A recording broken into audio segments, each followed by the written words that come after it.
দিকে নজর দিলে 5 আগস্টের পরে ক্ষমতা এসে এই বাংলাদেশকে একটা অশান্তি রাজ্য বানাইতে আছে। মাননীয় সরকার প্রধান উপদেষ্টার দৃষ্টি আকর্ষণ করছি, আপনি সারা বিশ্বে নোবেল বিজয়ী হয়ে এমন একটা জায়গা থেকে আপনি নোবেল বিজয়ী হয়েছেন, সেটা হল শান্তিতে নোবেল বিজয়ী। আর সেই শান্তি আপনি প্রতিষ্ঠিত করতে ব্যর্থ হয়েছেন। অনেকে বিলম্বে আপনি সুন্দরভাবে সুন্দরী প্রধানের কাছে এবং রাষ্ট্রপতির কাছে আপনি পদত্যাগপত্র জমা দিয়ে আপনি এই দেশ থেকে পদত্যাগ করেন। কেন আমরা দেখতে পাচ্ছি এই পর্যন্ত সারা বাংলাদেশের মধ্যে এতগুলো মামলা হয়েছে। একটা মামলার আপনি পরিদর্শকদের কথা মামলাগুলোতে নিয়েছে, অনেক 10টা মামলা নিয়েছে, মামলার জায়গায় মামলা হয়েছে, একটা আসামি কোথাও গ্রেফতার হয় নাই।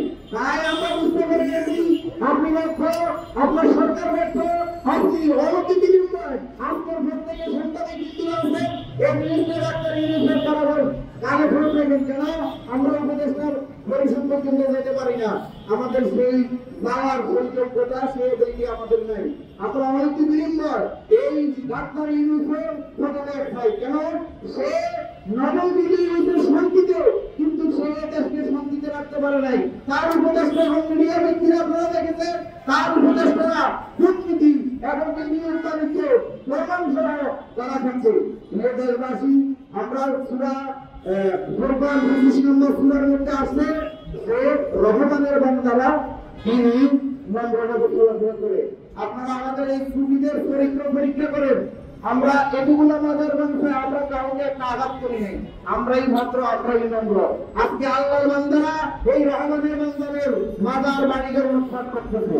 আল্লাহর বান্দারা আমরা দেখেছি আল্লাহর বান্দাদের টুপি আছে, দাড়ি আছে, পাগড়ি আছে, সেই আল্লাহর বান্দারা এই রহমানের বান্দাদের বাড়িঘর আগুন দিয়ে উৎখাত করতেছে। আমরা বান্দারাই আজকের এই অনুষ্ঠান থেকে, এই মানব বন্ধন থেকে বাবা যারা মাজার বাঁধতেছে তারা প্রোগ্রাম দিয়ে বলতেছে কোরআনী আইনচাই, কোরআনী আইনচাই। যদি সত্যই তারা সঠিক ইসলাম চেয়ে থাকে, কোরআনী আইন চেয়ে থাকে, তাহলে আমাদের সুফিদের চরিত্র পরীক্ষা করে দেখুন। এই জায়গায় এই দেশে যাদের ইন্ধনে আমাদের বাজারগুলো ভাঙচুর করা হচ্ছে, তাদের উগ্রতার কারণে সাধারণ মানুষ করতেছে। আজকে স্কুল কলেজ মাদ্রাসা প্রস্তুতি নারী পুরুষ একসাথে বসে পড়ালেখা করে শিক্ষা দেয়, আর তারা এই দেশে আমাদেরকে বলে আমরা নাকি মাজারে নারী পুরুষ একসাথে চলাফেরা করি, এই জন্য মাজার করছে।